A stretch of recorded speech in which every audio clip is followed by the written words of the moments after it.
Hello, I'm Alyse Scura, the Clinical Director with Region 5. For this year's SNIDI poster, Region 5 investigated our data regarding a START program's role in diverting emergency service utilization.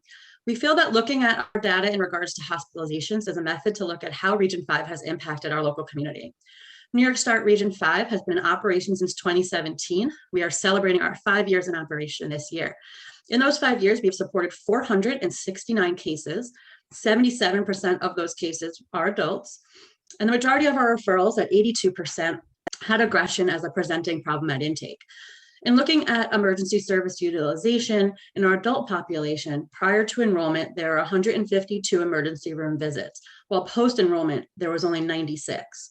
In regards to inpatient hospitalizations, prior to enrollment, there were 96, and post-enrollment, only 48 hospitalizations occurred. It's also important to look at data from our crisis line. For the year 2021 through February 2022, there were 774 calls to our line. Of those, their current less restrictive settings were maintained in 616 of those calls. Building the capacity in the system and the community through the cross-systems crisis intervention and prevention plans, training and education, consultations, and access to the crisis line all support the systems in diverting emergency service utilization. Hi, I'm Amanda Whittaker, and I'm the Clinical Operations Director for Region 5 Long Island. I'm going to discuss our case study, who I'm going to refer to as Bill. At the time of referral to start services, Bill was living in an intermediate care facility supported by an agency that was struggling to meet his needs. In the 2 weeks that Bill lived in the ICF, he had attempted to jump out of his third-story window with no reported precipitating event. Bill was brought to a local hospital where he would remain until the agency could find alternative placement. The agency was hopeful that New York START would be able to help develop a crisis plan that could better address his complex profile and needs, and the residential system was unwavering in their stance that under no circumstance could Bill be discharged back home to them.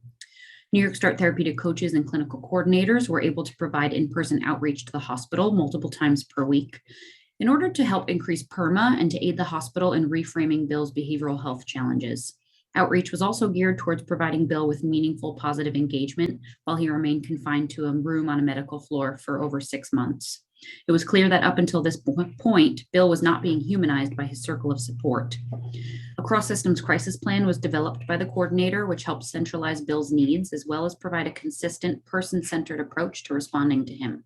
Every hospital and residential system in direct contact with him was trained on the plan during his stay. Over the course of Bill's time enrolled in New York START, beginning in 2018, his system engaged emergency services, including our crisis line, calling 911, or accessing local ERs in response to his behavioral health symptoms over 37 times. During that time, collectively, he spent over 365 days residing in a hospital setting and lived in 3 different residences that all struggled to meet his needs. At the current time, Bill has settled into his new residence and has stabilized significantly with no emergency service utilization warranted since 2020. With the support of New York START, Bill's system is able to successfully support him within his residence, which has been his longest permanent placement since exiting children's residential.